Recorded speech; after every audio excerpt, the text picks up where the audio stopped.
रसूल अकरम सल्लल्लाहु अलैहि वसल्लम हिजरत के सफर पे जा रहे हैं, आपके साथ आपके यार गार हजरत अबू बकर सिद्दीक हैं। रसूल अकरम हजरत अली से कहते हैं कि ऐ अली, आज तुझे एक काम करना होगा, नम फी फिराशी व तसज्जा बेबुर्दी अल खुजरी। ऐ अली, आज तू मेरे बिस्तर पे सो जा और मेरी ये सबसे चादर है, हरे रंग की मेरी चादर है, ये चादर को तू ओढ़ लेना। और ऐ अली, फ़इन्नहु लन युखलिसा इलैका शैउन तकरहुहु मिन्हु, तू मेरी चादर ओढ़ लेना, तेरा कोई कुछ बिगाड़ नहीं पाएगा, ये मैं गारंटी तुझे देता हूं। रसूल अकरम ने एक हुक्म दिया, सैयदना अली मुर्तजा रज़ी अल्लाह तआला अन्हु फौरन तैयार हो गए, ये जानते हुए भी कि पूरा मक्का आज पागल कुत्तों की तरह, मक्के के सरदारान कुरैश रसूल अकरम सल्लल्लाहु अलैहि वसल्लम को और हजरत अबू बकर को कत्ल करने के फिराक में प्लानिंग बन चुकी है। ये इतना बड़ा रिस्क होने के बावजूद हजरत अली रज़ी अल्लाह तआला अन्हु ने रसूल के हुक्म पर कोई चूं चरा नहीं की, कहा या रसूल अल्लाह ठीक है, मैं आपके बिस्तर पे लेटने को, आपकी जगह लेटने को तैयार। रसूल अकरम हिजरत के सफर पे चले गए। इधर कुफ्फार कुरैश, उनके बड़े बड़े कबीले के जो मोटे मोटे पहलवान लोग थे, तलवारें लेकर के आपके दरवाजे पर खड़े हैं कि इधर अल्लाह के रसूल निकले, उधर काम तमाम कर दिया जाए। सुबह हो गई, रसूल अकरम उनकी तलवारों के झुरमुट पे से निकल गए, उनको पता नहीं चला। सुबह हो गई, उन्होंने जाके अंदर देखा हजरत अली रजी अल्लाह तआला अन्हु लेटे, दिमाग उनका खराब हो गया। बहरहाल उन्होंने हजरत अली को कोई अजियत नहीं दी, कोई तकलीफ नहीं दी। हजरत अली रजी अल्लाह तआला अन्हु ने अल्लाह के रसूल के हुक्म पर जो अमानतें अल्लाह के रसूल के पास रखी थी, वो अमानतें मक्का वालों को लौटाई और 3 दिन के बाद हजरत अली अकेले हिजरत के सफर पे निकले। और आपको शायद ये जानकर के हैरत और ताज्जुब हो कि हजरत अली रजी अल्लाह तआला अन्हु ने मक्का से मदीना का 480 किलोमीटर का सफर पैदल तय किया, अकेले और पैदल। उस दौर के हालात में बड़ा मुश्किल मामला था, लेकिन हजरत अली रजी अल्लाह तआला अन्हु ने हिजरत का यह सफर पैदल तय किया।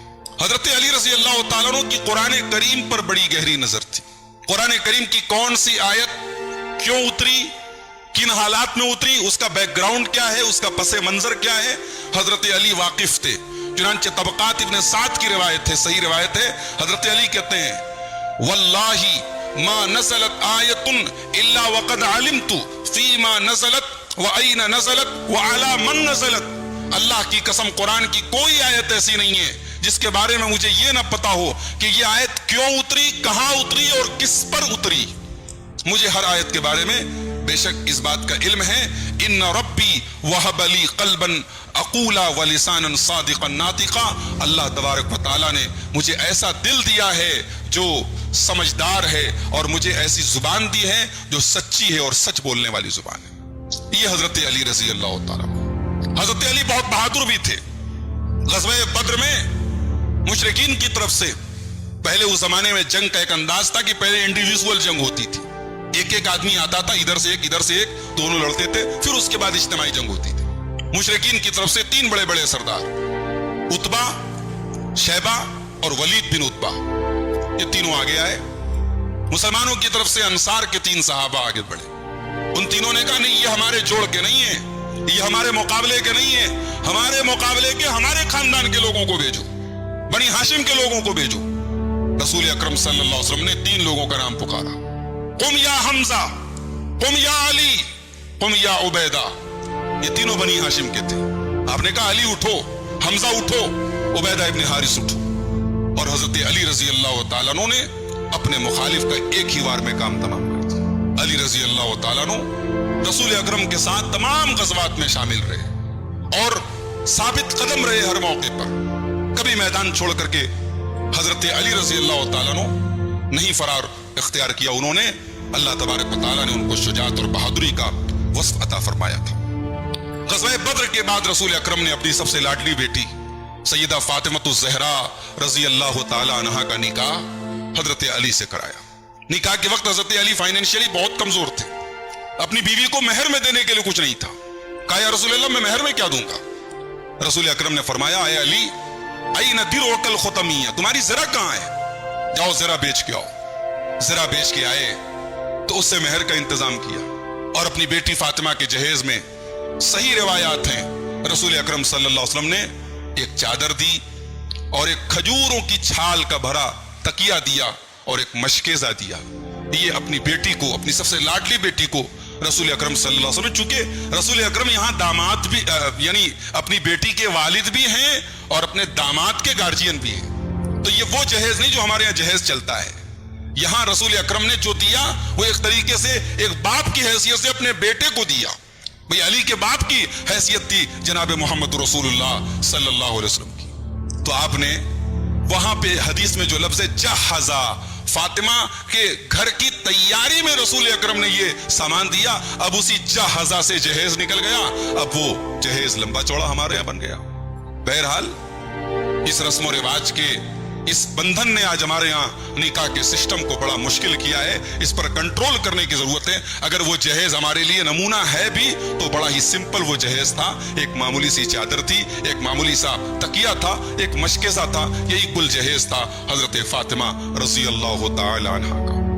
نکاح کے بعد اچھا ایک بات اور غور کرنے کے قابل ہے. بھئی مکے میں حضرت ابو طلحہ انصاری جیسے کروڑ پتی لوگ بھی تھے, عبد الرحمن ابن عوف جیسے بزنس مین لوگ بھی تھے. رسول اکرم نے اپنی سب سے لاڈلی بیٹی کا نکاح ایک ایسے شخص سے کیا جو فائنینشیلی بہت غریب ہے, کمزور ہے. آج ہمارے یہاں رشتے کیوں ریجیکٹ ہوتے بھائی؟ لوگ لڑکی دیکھنے گئے, لڑکی اچھی ہے, دیندار ہے, پڑھی لکھی ہے, عالمہ ہے, قرآن و حدیث کی جانکار ہے. عورتیں گھر میں آ کے کہتی ہیں مکان اچھا نہیں تھا, ہم مکان کے معاملے میں کمپرومائز کرنے کے لیے تیار نہیں ہیں. لڑکا بہت اچھا ہے, کاروبار تھوڑا کمزور ہے, ہم کاروبار کے معاملے میں کمپرومائز کرنے کو تیار نہیں ہیں, ہم دین کے معاملے میں کمپرومائز کر لیتے ہیں. لڑکا شرابی بھی ہو لیکن نوکری پیشہ ہو, اچھا کاروبار ہو, ہم دے دیتے ہیں اپنی لڑکی. لڑکی بڑے گھر کی ہو, دیندار نہ بھی ہو, توحید والی نہ بھی ہو, شرک و بدعت والے گھرانے سے اس کا تعلق ہو, تب بھی ہم لینے میں ہچکتے نہیں ہیں. ہم کمپرومائز دین کے معاملے میں کر لیتے ہیں, دنیا کے معاملے میں نہیں کرتے ہیں. نتیجہ یہ ہے کہ آج ہماری مسلمان لڑکیاں غیروں کے ساتھ بھاگ رہی ہیں. بھائیوں, میرے نبی نے ہمیں اور آپ کو یہی سبق دیا ہے کہ دین کے معاملے میں کمپرومائز مت کرو. دنیا کا کیا ہے بھائی؟ دنیا میں آپ کا داماد آپ کی بیٹی کے ساتھ 40 سال رہے گا, مگر اصل زندگی آخرت کی ہے. اگر وہ 40 سال کی زندگی خوشحالی کی گزر بھی گئی اور بیٹی اور آپ کے نواسے اور آپ کا پورا پریوار جہنم کی آگ میں چلا گیا تو میں سمجھتا ہوں کہ یہ بہت بڑے گھاٹے کا سودا ہے بھائی. رسول اکرم نے یہ جاننے کے باوجود کہ میرے داماد کے پاس کوئی خاص بزنس نہیں ہے, کوئی خاص آمدنی نہیں ہے, اپنی سب سے لاڈلی بیٹی کا نکاح حضرت علی رضی اللہ تعالیٰ عنہ سے صرف اس لیے کیا کہ ان کا کیریکٹر بہت اونچا ہے, ان کی دینداری بہت مضبوط ہے, ان کا تقوی بہت مضبوط ہے. نکاح ہو گیا, نبی کی بیٹی ہے, ظاہر ہے نبی نے اپنی بیٹیوں کو بڑے پیار سے پالا ہے, اور حضرت فاطمہ کی تو خاص محبت تھی رسول کو. اما عائشہ کی روایت ہے بخاری کی, میں شاید پہلے ایپیسوڈ میں نے وہ حدیث بیان بھی کی ہے. اما عائشہ کہتی ہے کہ حضرت فاطمہ رضی اللہ تعالی عنہا رسول اکرم صلی اللہ علیہ وسلم کے پاس آتی تھی, رسول اکرم اپنی بیٹی کے استقبال میں کھڑے ہو جاتے تھے, اپنی بیٹی کا ماتھا چوم لیتے تھے, اپنی بیٹی کو اپنی سیٹ پر اپنی جگہ بٹھاتے تھے, اتنی محبت کرتے تھے اس بیٹی سے. وہ بیٹی سسرال جا کر کے چکی چلا رہی ہے. بخاری کی روایت ہے, 3705 نمبر کی روایت ہے.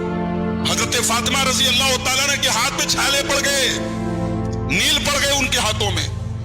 پتا چلا کہ اللہ کے رسول صلی اللہ علیہ وسلم کے پاس کچھ غلام آئے ہیں. اس زمانے میں غلاموں سے بڑا سپورٹ ملتا تھا لوگوں کو. حضرت فاطمہ آئیں کہ کوئی ایک غلام مجھے بھی مل جائے, کچھ گھر کے کاموں کی ذمہ داری سے کچھ آزادی مل جائے, کچھ سکون مل جائے. آئیں تو رسول اکرم صلی اللہ علیہ وسلم سے ملاقات نہیں ہوئی. اما عائشہ سے ملاقات کی, کہا کہ میرے والد کو یہ پیغام آپ پہنچا دیجیے. رسول اکرم گھر تشریف لائے, اما عائشہ رضی اللہ تعالیٰ عنہ نے پورا پیغام حضرت فاطمہ کا سنا دیا. بخاری کے الفاظ ہیں, اسی وقت اللہ کے رسول صلی اللہ علیہ وسلم اپنے بیٹی کے گھر پہنچے. حضرت علی رضی اللہ تعالیٰ عنہ حدیث کے راوی یہ کہتے ہیں کہ ہم دونوں میاں بیوی بستر پہ لیٹ چکے تھے. رسول اکرم صلی اللہ علیہ وسلم آئے اور ہمارے بستر پہ بیٹھ گئے. ہم اٹھنے لگے, رسول نے کہا نہیں بیٹھے رہو, لیٹے رہو. اس کے بعد آپ نے بڑے پیار سے اپنے داماد اور اپنی بیٹی کو مخاطب کر کے کہا, اے میرے داماد علی, اے میری بیٹی فاطمہ, میرے پاس اتنی طاقت نہیں ہے کہ میں تم کو ایک غلام دے سکوں, ایک خادم دے سکوں. مسند احمد کے اندر یہ الفاظ ہیں کہ آپ نے حضرت فاطمہ سے کہا کہ اے فاطمہ, غلام ضرور میرے پاس آئے ہیں, مگر میرے وہ صحابہ जो मस्जिद नबवी के चबूतरे पर बैठ करके कुरान और हदीस की तालीम सीखते हैं, जो इतने भूखे रहते हैं कि उनके पेट के अंदर निशान पड़ गए हैं, उनका पेट दोहरा गया है, उनका पेट मुड़ गया है। ऐ फातिमा, मैं इन गुलामों को बेच करके उनकी कीमत के जरिए अपने उन गरीब सहाबा की मदद करूंगा, उनके खाने पीने का इंतजाम करूंगा। ऐ मेरी बेटी फातिमा, तुझे देने के लिए मेरे पास गुलाम तो नहीं है, लेकिन तुम दोनों को मैं गुलाम से बेहतर एक चीज अता करता हूं। इदा अतैतुमा इला फिराशिकुमा, जब तुम दोनों अपने बिस्तर पे सोने जाओ तो ऐ अली और ऐ फातिमा, तुम दोनों को मैं ये तस्बीह सुना रहा हूं। तुम 33 बार सुभान अल्लाह, 33 बार अल्हम्दुलिल्लाह और 34 बार अल्लाहु अकबर पढ़ लिया करो। फज़ालिकुमा खैरुल लकुमा मिम्मा सअलतुमा, तुम्हें जो गुलाम चाहिए, तुम्हें जो नौकर चाकर चाहिए, उससे बेहतर ये तस्बीह तुम्हारे लिए। ये तस्बीह तुम्हारे दिन भर के कामों की थकन को भी दूर कर देगी, तुम्हारे लिए उससे बेहतर, उससे ज्यादा बरकत वाली बन जाएगी। हजरत अली रजी अल्लाह तआला अन्हु कहते हैं कि जिस दिन से रसूल अकरम सल्लल्लाहु अलैहि वसल्लम ने ये तस्बीह मुझे सिखाई, ये तस्बीह पढ़े बगैर मैं रात में कभी लेटा नहीं। मुस्नद अहमद की रिवायत है, सवाल करने वाले ने सवाल किया कि या अली, क्या सिफ़ीन की रात अगले दिन जंग होने वाली है, तलवारें चमकने वाली है, खून खराबा होने वाला है, टेंशन में थे आप, क्या उस रात भी आपने ये तस्बीह पढ़ी थी? सैयदना अली मुर्तजा रजी अल्लाह तआला अन्हु ने फरमाया कि हाँ, सिफ़ीन की रात भी अली ने वो तस्बीह पढ़ी है। अल्लाहु अकबर, इत्तिबाए सुन्नत का जज्बा देखो अली मुर्तजा का। एक इंसान दुनिया में सबका प्यारा है, उसके बच्चे उससे बहुत प्यार करते हैं, उसकी बीवी उसको बहुत चाहती है, उसके मोहल्ले वाले, उसके गांव वाले उसकी बड़ी कदर करते हैं, मगर जिस दिन उस इंसान की मौत आती है, जिस दिन वो मरता है, उससे इतनी मोहब्बत होने के बावजूद उसकी लाश को कोई घर में रखता है। आइए पहले देखते हैं रसूल पाक का घर कैसा है।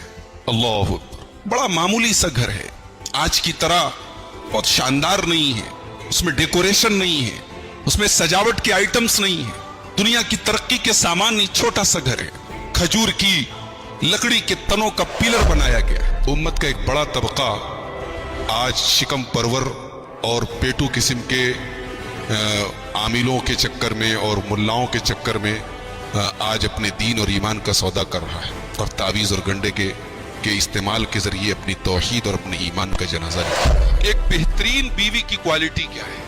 अगर कोई आपसे पूछे कि एक बेहतरीन बीवी कैसी होती है, क्या जवाब देंगे आप? अल्लाह के नबी सल्लल्लाहु अलैहि वसल्लम से सवाल किया गया। सुनने नसई की रिवायत है, सही रिवायत है, हदीस का नंबर है 3231 3231। पूछा गया है अल्लाह के नबी, अय्युन निसाई खैर, सबसे बेहतरीन औरत कौन सी है? अल्लाह ने फरमाया सूरह आल